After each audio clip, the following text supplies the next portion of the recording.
Welcome to another week of MotoUSA TV. We have some major projects coming down the pike, but not much on the racing front.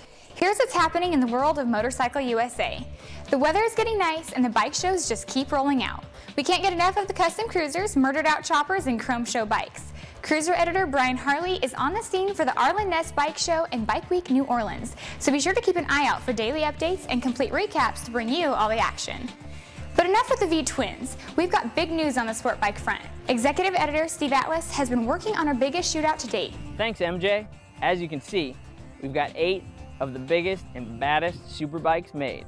So stay tuned for our upcoming Superbike Smackdown.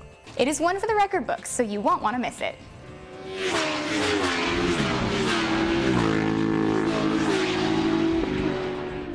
Speaking of breaking records, our road test editor Adam Waheed laid down his personal best lap time around Big Willow on our Project Kawasaki ZX-6R.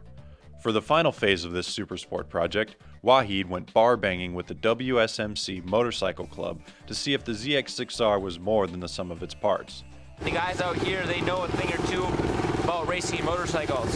See how he did in the full story and video online now. So that's it for the racing slicks. Let's get into some bikes with knobby tires. The International 6 Days Enduro is one of the most grueling off-road races on the planet.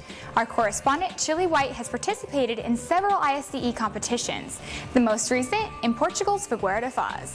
He takes us through the trip, pointing out that racing overseas is often equally as rewarding for the time spent off the racetrack. Adam Waheed just wrapped up the MB1 suspension mods on our 2010 Honda CRF450R. Not only was he working out the bugs in the suspension department for better overall balance and control, but Honda's fuel injection management system helped tune the motor as well. Out on the track, the upgrades were clearly noticeable. Not only was the initial suspension action smoother, as both ends compressed deeper in the stroke, it did so progressively, giving the rider much more control.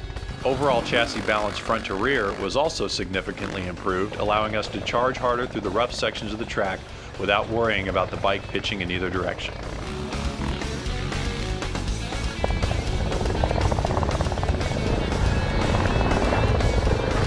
We further customized our CRF450R by using Honda's PGM FI setting tool.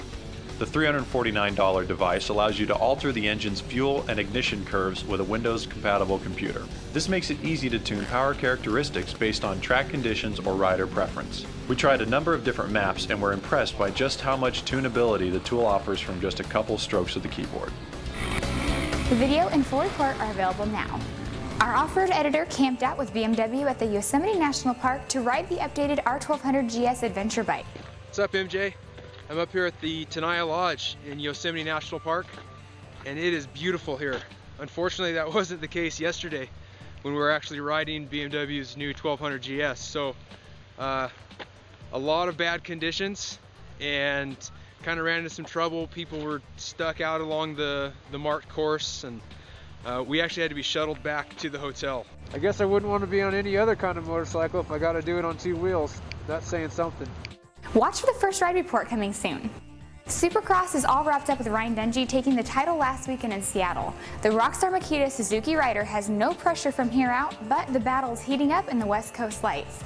This weekend's race in Salt Lake City is the final event to decide the West Coast Championship, and from there it goes to the East-West Shootout. After messing around with the cancellation of Motegi, MotoGP resumes with a trip to Jerez. Valentino Rossi still leads after his win at the opening round. Thanks for stopping by. We'll see you next week on MotoUSA TV for another round of motorcycle action. Be sure to stop by the My MotoUSA section and check out the Fantasy Motocross Racing League that features 40 of the best 450 and 250 riders. See you next time.